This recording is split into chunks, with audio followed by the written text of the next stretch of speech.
It's time to accelerate. Hey friends, this is Andy. Welcome to episode 744 of Accelerate, the sales podcast of record. I have another excellent episode lined up for today. Joining me as my guest will be Rob Käll. Rob's the founder and CEO of Cien. And today we'll be talking about how to use artificial intelligence, AI, to quantify the intangible factors that can positively influence your sales results. Now, among those intangible factors that AI can quantify, and they'll be talking about today, are the hidden revenue that sales reps leave on the table, evaluating a sales rep's engagement ability and communication skills, meaning their individual ability to engage with a prospect and effectively communicate. We'll talk about how to measure the inferred work ethic of an individual seller versus their activity metrics. In other words, are they working smarter and harder? And quantifying if managers are unintentionally stacking the deck against the success of certain sales reps by, let's say, assessing if the leads are being distributed unevenly or evenly throughout an organization. So we'll be getting into all of that and much, much more. Now, before I get to Rob, I want to take a second to talk to you about VanillaSoft. VanillaSoft is the industry's leading sales engagement platform. And they know that sales today is all about speed. And that's why you need to download VanillaSoft's guide on how to optimize your speed to lead. And you can get that now at vanillasoft.com/Andy Paul. Now, unlike traditional offerings, VanillaSoft does things a little bit differently. They've eliminated the list that cherry pickers love. Each sales development rep automatically gets fed the next best lead based on that moment in time. VanillaSoft instantly reacts to external triggers like buyer intent data and then pushes those leads to the front of the queue. And they automatically revise your lead cadence for your entire team when management shifts their priorities, such as the usual end of the quarter push to hit target. It's all about speed. So you want to download their guide that will teach you how to optimize your speed to lead. You can get yours now free of charge at vanillasoft.com/Andy Paul. Okay, let's jump into it. Rob, welcome to Accelerate. Hey, thank you, Andy. I'm excited to be on your show. Well, it's glad to have you here. You're joining us from Barcelona. Yeah, today I'm in Barcelona. We have our R&D office here. We're also in Dallas, Texas. So where's headquarters? I mean, last time I think you and I spoke, it was Barcelona. But are you moving stuff to the States? Headquarters, or? As with company structures, it all gets very complicated. We are a US-based corporation. We've been headquartered actually in Miami because that's where I've been doing business for the last 20 years. Okay. Main activity level of business is in Dallas. Got it. However, I am today in our R&D center in Barcelona. So I am always on a plane, basically. Yeah, I thought, gosh, I've got two offices in New York and San Diego, and I'm always going back and forth. I think I have it hard, but gosh, you have to throw in a flight to Barcelona. Not that that's hardship duty necessarily, but it is something I'm willing to handle for the time being. And are you a Barca fan? I am. You are. I'm a Barca fan. It's an easy thing to like. Yeah, that's true. People always win, right? That's true. That's true. Everybody likes a winner. The bandwagon effect. So, you're CEO, founder of, and you pronounce it Cien? Cien, yeah. Cien. C-I-E-N. And Cien means 100 in Spanish. You know, it is a little bit of an homage to, we are here in Spain doing our R&D. Right. And it goes back to this whole thing that you want to get to 100. 100% quota, 100% on your test, 100% on everything, right? Sure. Yeah, I see that's your hashtag. At least some of your people have hashtags about that. So what was the impetus to start the company? I mean, what was the problem you were trying to solve? And maybe you can start by telling people a little bit what you do first. Sure. So we are we help companies get to 100% quota, and we do that by using AI, primarily for SaaS businesses that are growing very fast. And the reason we started this business was for like the same reason that most people start businesses. We were frustrated. I had been a SaaS entrepreneur for the last 15, almost 20 years. Mm-hmm. Last company we grew from 2 to 100 people in sales in a very short period of time. And, you know, coming from more of a math, computer science background, I was like, oh, I guess I get 50 times as much sales. Guess what? I did not. And I was, during that time, constantly trying to figure out what was the reasons.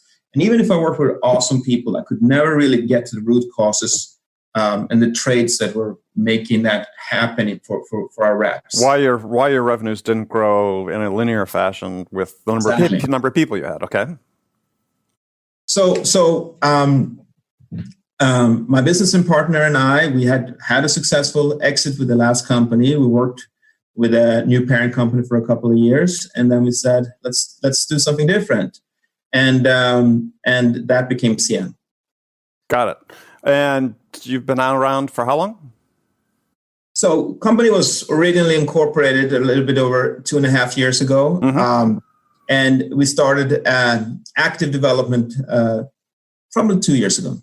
So the product, explain the product. So the product is it a mobile app? It's a web app. Web app, okay. Mobile. But what we're doing is a little bit different from what most software companies are doing.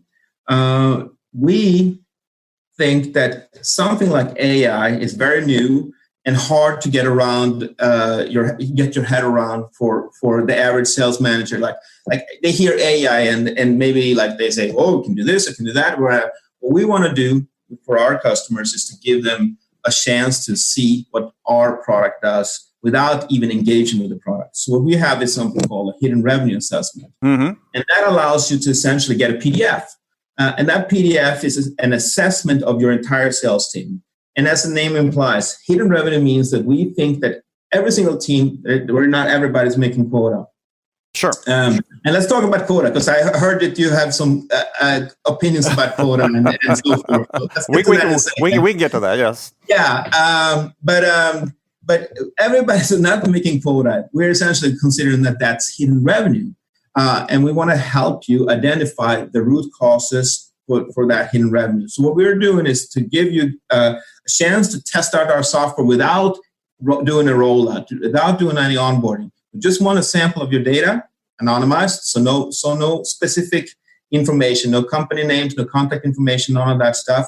We analyze it using something like 200 AI models, and then we get back to you and say, here is your best and worst reps and the reason why they're the best and the worst reps, and here's your hidden revenue, and then we can start digging in using the application.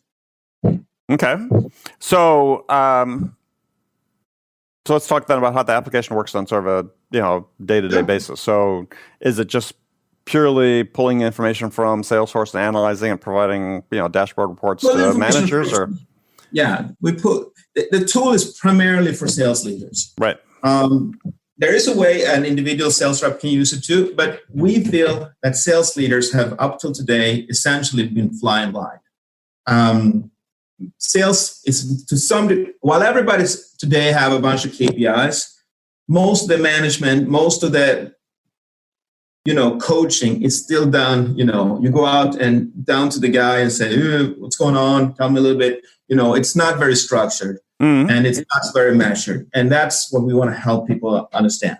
We want to be able to say something that is very, very powerful. Johnny, you have a problem with attribute A. A could be something like work ethic, right? Mm-hmm. And the reason we know that you have a problem with that is because we have compared you against your peers, controlling for all the factors, like, for example, that the data may not be 100% clean and so forth, right? And say, using something we call the value chain, if you changed your work habits a little bit, instead of going on these, smoke breaks every 2 hours and spending 20 minutes there, if you pushed in a few more calls, if you had a few more, productive activities every single day, you could translate that into an additional $200,000 towards your quota every year, right? And that is the unique aspect of what Cien is doing. We look at each one of these attributes and then translate them back to value. So you don't have to worry as a manager or as an individual contributor on the things that you're already doing well on. So much time today is spent on, meaningless training, for example. You need to train on the product. Well, half of the people in that group already knows the product perfectly. And then there's a few people that don't know anything, so they need to take the training 2 times probably, right? That's the type of stuff that we want to help people with. Yeah, well, you mentioned on your website that you you measure the intangible. So obviously that would sound attractive to some people to be able to do that. But how do you do that? Like work ethic, and you give several examples. I sort of want to go through some of them. How are you tracking that Johnny went and spent 20 minutes smoking? Or are you just tracking the fact he didn't make as many calls as his peers? You just have a billion cameras looking at everybody. No, of course not. So we're inferring this information, and we're inferring it mostly from your CRM activities. And then every single sales leader will say, well, my sales data is not good enough. I don't have all my activities. I don't have all the things in CRM to be able to do those things. And that's true. You do not have all the data that you should have in a CRM. No one has.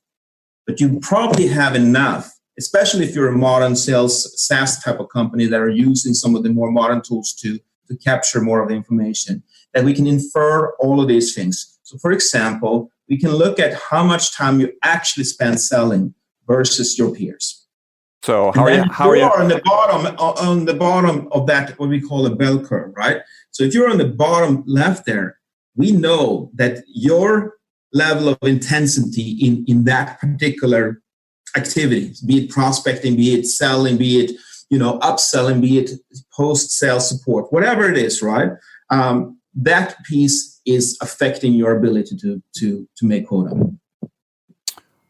Okay, so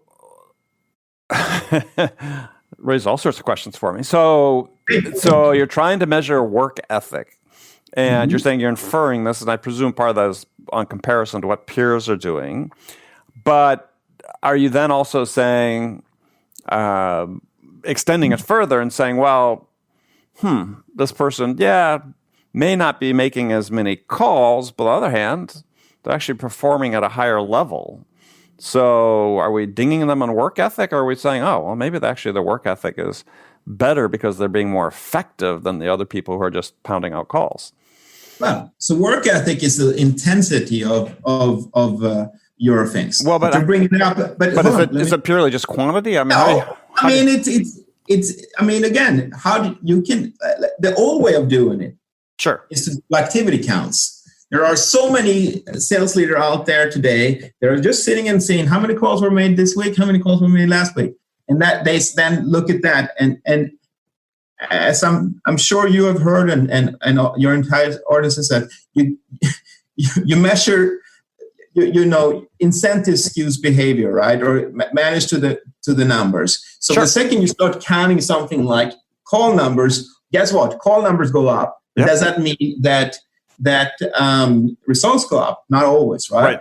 And that goes to exactly what you're bringing up. Of course, it's not just about work ethic. It's also about effectiveness. So one effectiveness is communication skills, and measuring communication skills, in a way that you're thinking about it is extremely difficult. But we have found ways that we can get just as good information by using something called engagement ability. And there we're using the latest in natural language processing.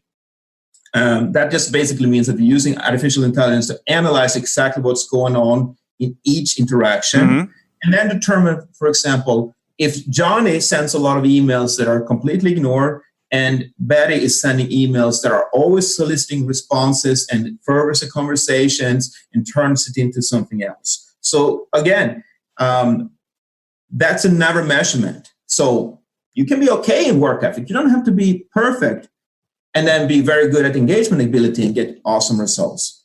Or you can be a little bit worse in engagement ability, but you're very good at working hard. And then you can get similar results. So this goes to a core tenet that we have at Cien.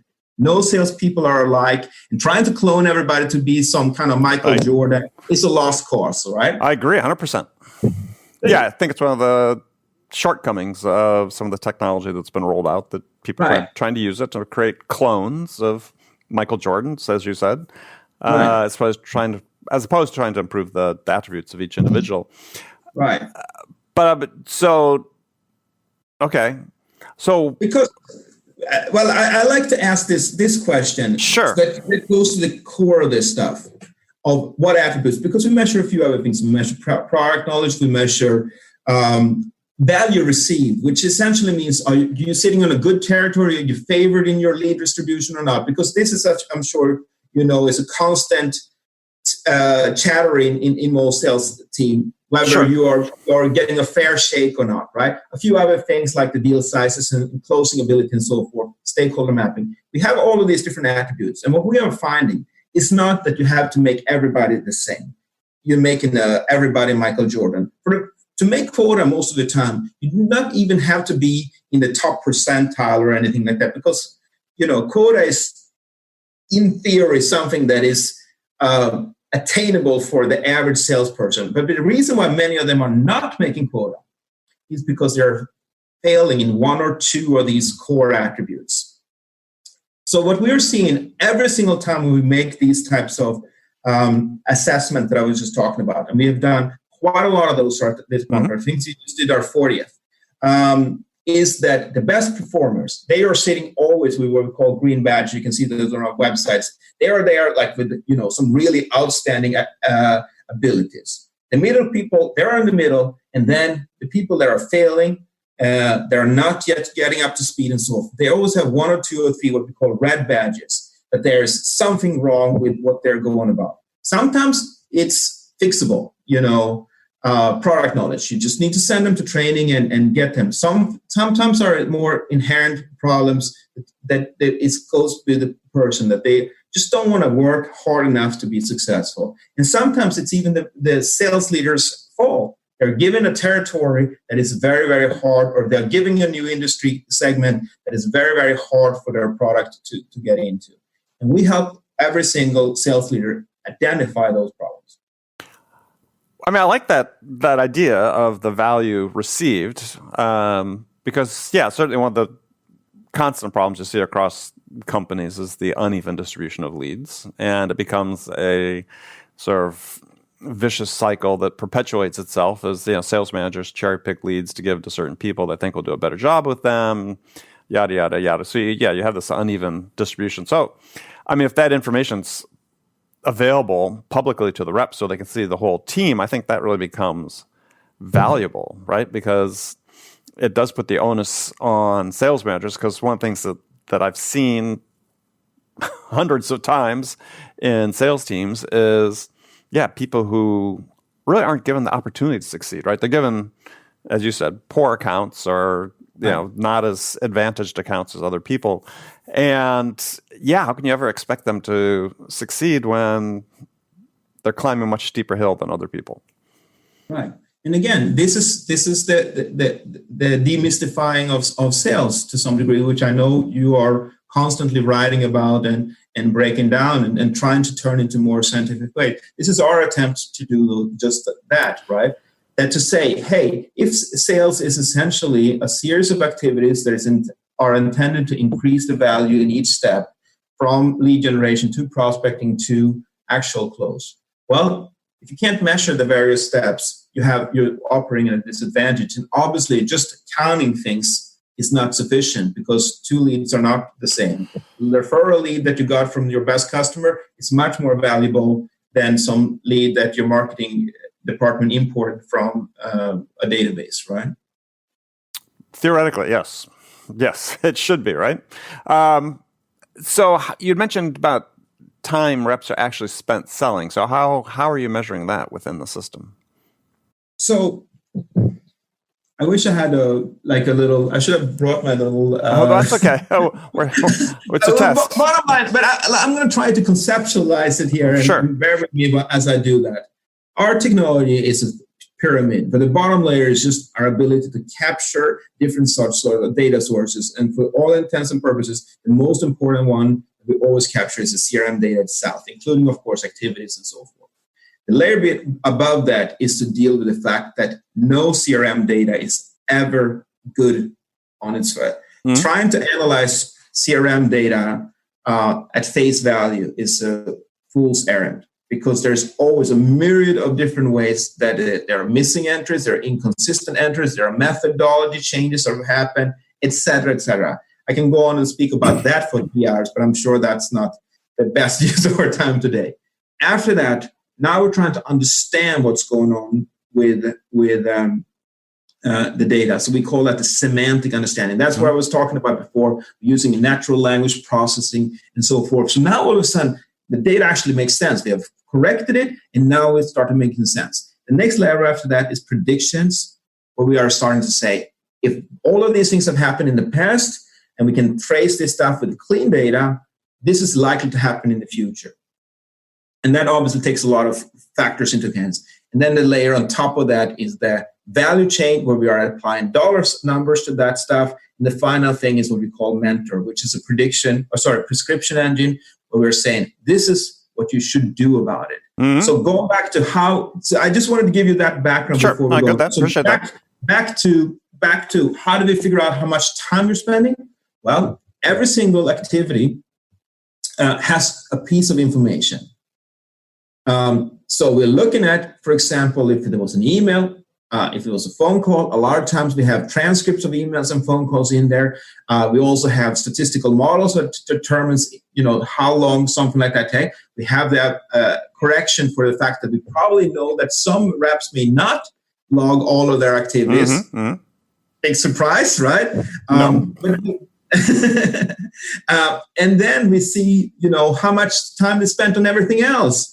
And by inferring that and seeing the results of their activities, by inferring all of that stuff, we can essentially determine, and obviously not down to the second, we can see whether someone is spending 20 hours a week prospecting, or if they're spending 10 hours a week prospecting. And that obviously makes a huge difference in how much pipeline they're building, for example, right? So, just finishing up on the time thing. But unless the customer using Cien gives Cien data from, their dialer or their phone system or so on, they have to have access to all the data sources. So you can get that, right? Right. So we are always trying to get as much data as possible. And this is obviously one of the challenges with being in this field of being data dependent. The good news, and one of the reasons why we're all exclusively focused on SaaS companies, this fast growing, the companies that are coming out, minimum 10 reps, going up to 200 reps or something like that. That's our sweet spot. And almost every single one of those companies are using tools like SalesLoft, Outreach.io, etc. Right. That we basically get very clean data, comparably speaking. Mm-hmm. We have on a couple of occasions taken more quote unquote traditional sales companies, and we have a much harder time. For every single assessment that we're doing of a sales team, we do what we call a confidence score. With these SaaS companies that have that, the confidence scores for things tend to be in the 80 to 95% range. Once in a while, we have to say there's not enough data to give all of the recommendations that we have. We can still give you recommendations on a few items, but if you have very few activity records and so forth logged, if the overall accuracy, which is essentially our estimate of what is missing. So if you have 50% accuracy, 50% of the stuff that should be there is not there, right? What we're finding for the SaaS businesses is that the accuracy tends to be 80 to 90%, and that also gives us a high level of confidence. So this is all math-driven, if you will, right? And we have ways to verify this stuff because we have ground truth in some instances, so we know exactly what's going on. Yeah, but I'm thinking in terms of length of phone calls, right? So if you're to say, look, I want to capture every minute that Rep A has spent on account B, from initial point of contact all the way through to the deal closing. Right. And can you do that?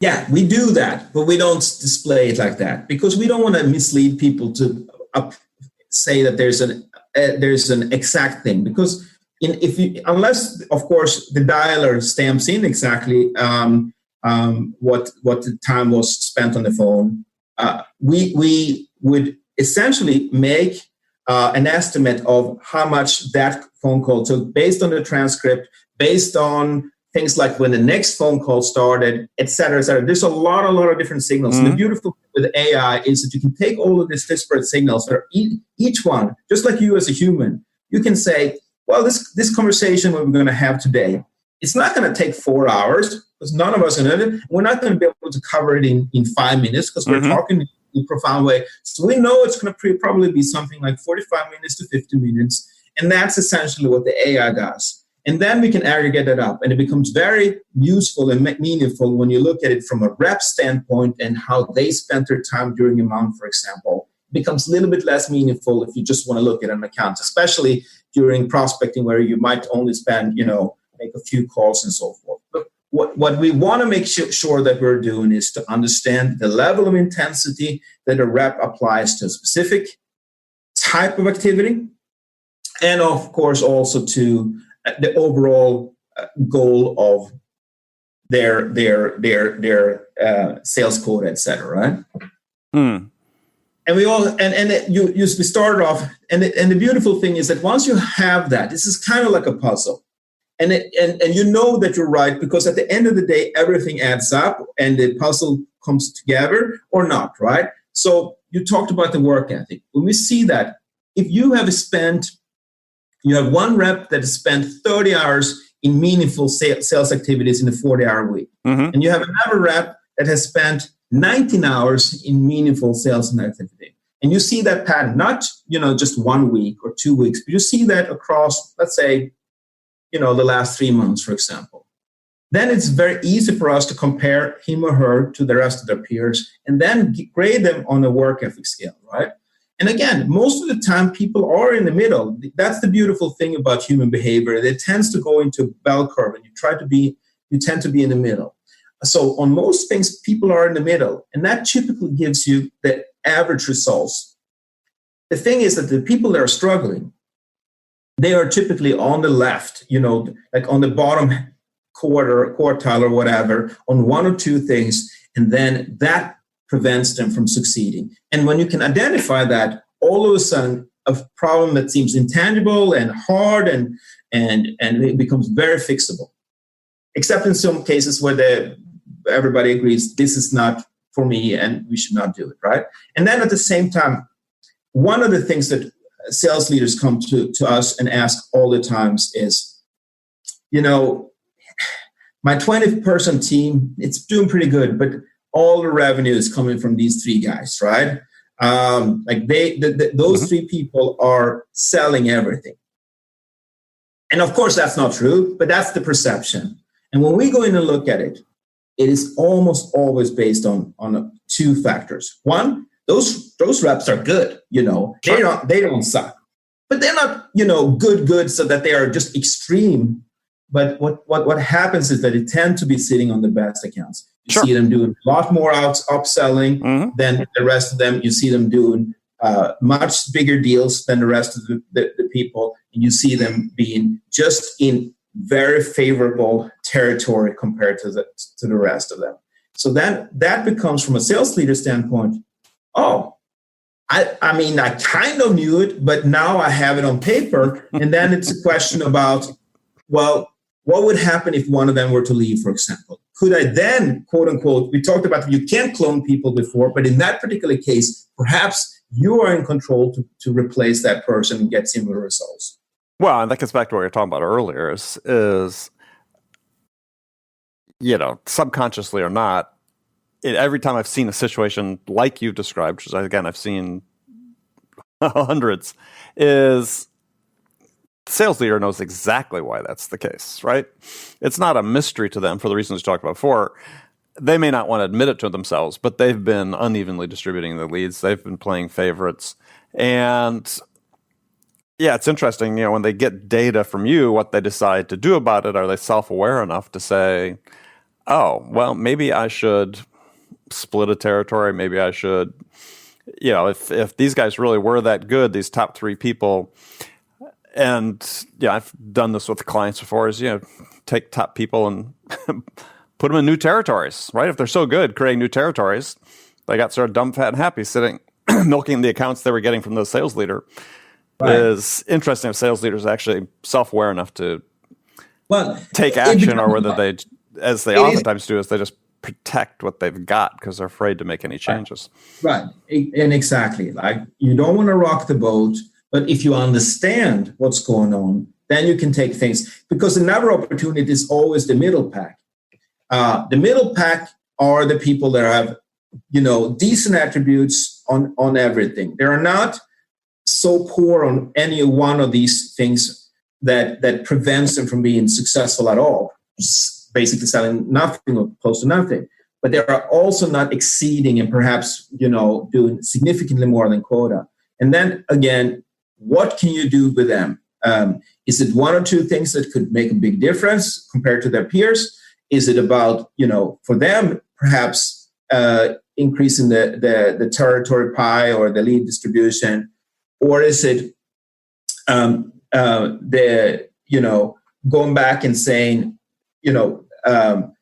if we changed our sales force structure and gave them SDRs, for example, they would spend less time prospecting themselves, and therefore they could apply their already decent skills to do more deals and hopefully actually improve on their closing skills and all of that stuff as well, right? So there are always multiple ways to skin this cat when it comes to when you're looking at a situation. And what we're always doing is when we're starting to work with a customer, we're saying, you're not going to and again, we're quantifying that. So a typical thing, and this may sound strange, but we almost always get the same results.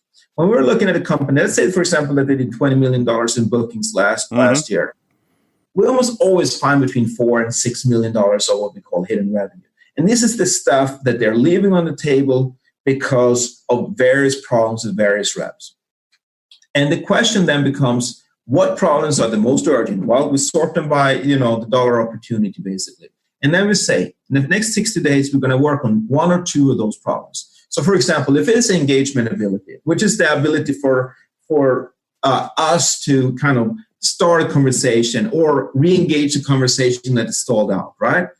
Well, at that point, you start looking at who has the problem. You start digging in how they're communicating. Are they writing that, the standard sales? And I think I've seen you say that this thing too, just checking in. If you looked at my thing from last week, just checking in. Why would I know?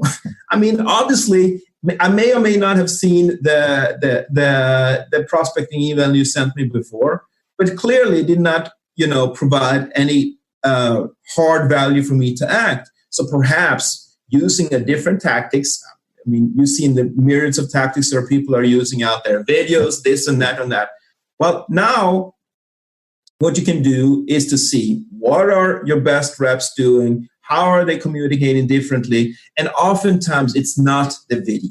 It's not the clever little joke or something like that. It is talking about the problems that those people have and making sure that that's crystal clear that you have a solution for those problems, right? So it goes back to the just very basic. So can you, as a prospector, as an SDR, as an A that's trying to kind of restart a conversation, pinpoint back to the buyer's core issue that he or she is experiencing right now and make it crystal clear that talking to you on a call or in a meeting or a demo, whatever it is worth your time. That's what's giving you great engagement ability. And once you see that, you have completely different results, right? So how would you measure, you talk about value received, I guess. How would you measure value given to the customer? So I'm sure you have seen tools out there for lead scoring. So lead scoring tends to use... That's pre-engagement. I'm talking about you got an AE move somebody through the sales process. I like to go thorough on these things. So I'm going to start with lead scoring and then go into opportunity scoring because they are not the same, but they're related. On the lead side, we look a lot at the standard attributes that makes a lead good or not. How it got to you, like was it a referral or was it a list? Was it an SEO type of thing where people are actively searching for your product? Obviously, where the person is located, the type of individuals. We do a lot of stuff to understand titles and break them down on different dimensions, the seniority and the job functions and so forth. et cetera, et cetera. We look at all of these things. In many cases, customers come to us and say, all of those things are fine and dandy, but we also want to make sure that you're measuring this particular attribute that we keep track of. And it could be a particular system that people are using in their database or website technology, whatever. It can be anything, right? So once you have all of this stuff, you run your algorithm, and all of a sudden you get a statistical probability that this type of lead is going to convert into an opportunity and so forth. What we're doing is taking that one step further and saying, given all we know about what happens during the sales process, let us also apply a value to that lead. And we're doing that for a padding process that's called the Cien value chain. So all of a sudden we understand that this lead here, that lead is only worth $10. It's not terrible, but it's certainly not something that is just going to close itself. And here's another lead that is worth $1,000. Once we have now opened up an opportunity with that lead, we have the ability to do a similar thing on the opportunity. And there we look at one thing that I think most people that have looked at implementing an SDR team and been frustrated with it is that they are not sure about the quality of what's coming through the pipeline from the SDRs, right? It looks good on paper, but then, of course, the AE says, no, this was not a real, right. SQL, if that's what you use for the terminology. Obviously, people use different terms for these things, but this was not something that I could act on. The guy was not ready to have a demo. They were in the wrong industry, et cetera, et cetera. So we're taking all of those factors that you have during lead scoring, plus looking at what type of engagement have you had so far. What is the expressed interest level that the customer has done, and then who was it that did this stuff? This SDR normally generate good opportunities, right? And we take all of that stuff and then we say, this opportunity is probably worth X, and opportunity is obviously not worth the pipeline value of it. If the value of the opportunity that came through says $10,000, well, you can send through a bunch of $10,000, and that doesn't mean that every single one of those opportunities is going to close. So it needs to be probability adjusted down, right? So these are the types of things that you're doing, and then this was a long explanation, and I'm getting very technical here, right? But I know at least you appreciate that. I don't know if the audience likes it or not. But going back then to how do you know what value is? Well, you just simply add up all of those numbers, and what you received is what your value received, right? Well, yeah. I think I was asking a slightly different question though, which was from the buyer's perspective. Okay, from the buyer's perspective. Because at the end of the day, or at the end of a call, how do you measure value? And the value was delivered in that particular interaction, or yeah. Yes. Okay, that's a little bit tricky, and we have been experimenting a little bit with surveying and stuff like that. But so knowing whether a specific interaction was valuable or not is very difficult. However, knowing if an aggregate number of interactions delivered value or not is not so difficult, because that your results are very much dependent, are very much correlated to that, right? So ultimately, right?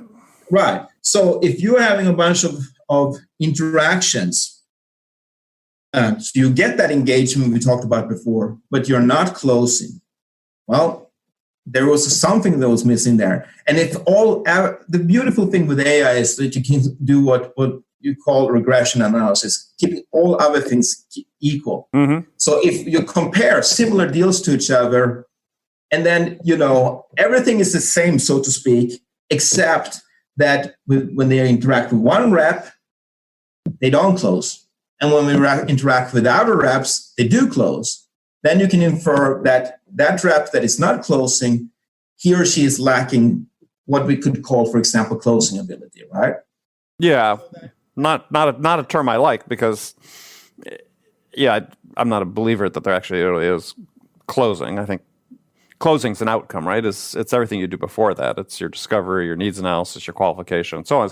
So it's sort of last question because we're running a little long, but so how do you measure the effectiveness, or can you, through Cien, the effectiveness of discovery, right? Because I know you could say, okay, well, this person's done a very good job on qualification, but you got to look at discovery first, because qualification effectiveness directly are tied to how well they do discovery. Right. And you're staging your questions so they become more and more difficult to answer for each one, and I get more and more theoretical. So I'm not sure that's the. I guess it's nice of you to ask the hardest questions last. Discovery. We don't have a measurement as of today that is called ability to do discovery well or not. It can essentially be inferred from a few other things. Again, we are using NLP, natural language processes, to understand a little bit about what's going on in conversations. And we look there for things like, problems and definitions and so forth. So if those are present, you can infer that some discovery happened. Whether the questions were exactly right or not, that is hard to infer. And we don't make claims that we can figure out exactly. We're not mind readers, right? We cannot read the mind of the buyer, and we can't read the mind of the seller. And that's when we were talking about individual activities on things. It's always an approximation. The beautiful thing is that with sales, these things are not happening one time or two times, but they happen hundreds of times. And then the patterns emerge very clearly. And that's why we can say, this is a person that has problems with things like engagement ability, product knowledge, and closing ability, which all three would be affected to some degree if you are not doing effective discovery, which in my definition is essentially just figuring out what the customer's problem is and communicating effectively about how your product or service solves those problems, right? Yeah, roughly. I have a different definition, but we have to come back and talk about it because we're running long. But it's very interesting. I think this is overall just a direction that we have to go in sales, is to do a better job of measuring what really matters. And that happens to be our slogan. Thank you for. Oh well, I didn't know that, but I think you're taking some first steps toward that. But it's certainly something that makes. We are expecting to be on this thing for a long time, and if as an audience member you're interested in getting an assessment. Yeah, so tell people how they can contact you and learn more. The absolute easiest way to do that is just to go to cien.ai. That's CIEM.ai. Yes. Yes. And click on the free assessment button.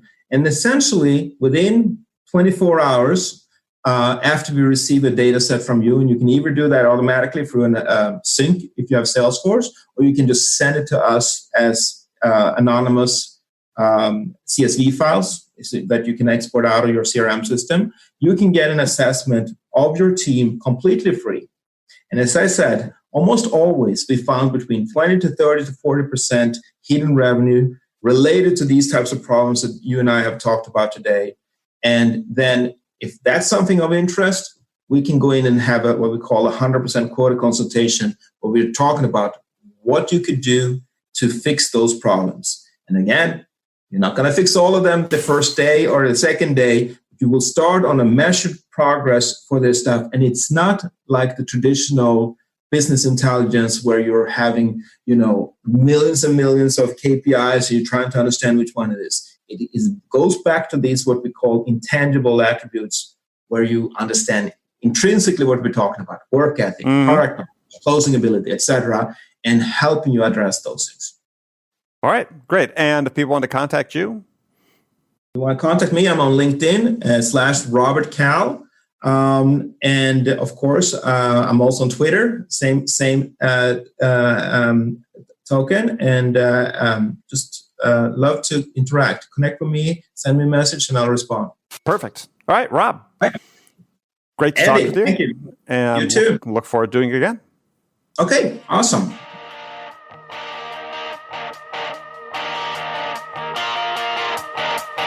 Okay, friends, that was Accelerate for this week. First of all, as always, I want to thank you for joining me. And I want to thank my guest, Rob Schell. Join me again next week as my guest will be Richard Smith. He's the co-founder and head of sales at Refract.ai. And in a competitive sales situation, your biggest differentiator as a salesperson is how you speak, how you sell to your customers, how you help them buy. And every seller can use coaching to help them improve their skills in all of these dimensions. So Richard and I are going to dive into how to use the latest tools, such as conversational intelligence solutions, to amp up the quality of your sales coaching. Now, you definitely want to check this out. Be sure to join Richard and me next week for our conversation. And before you go, don't forget to visit andypaul.com and get your copy of my Sales Growth Planner for 2020.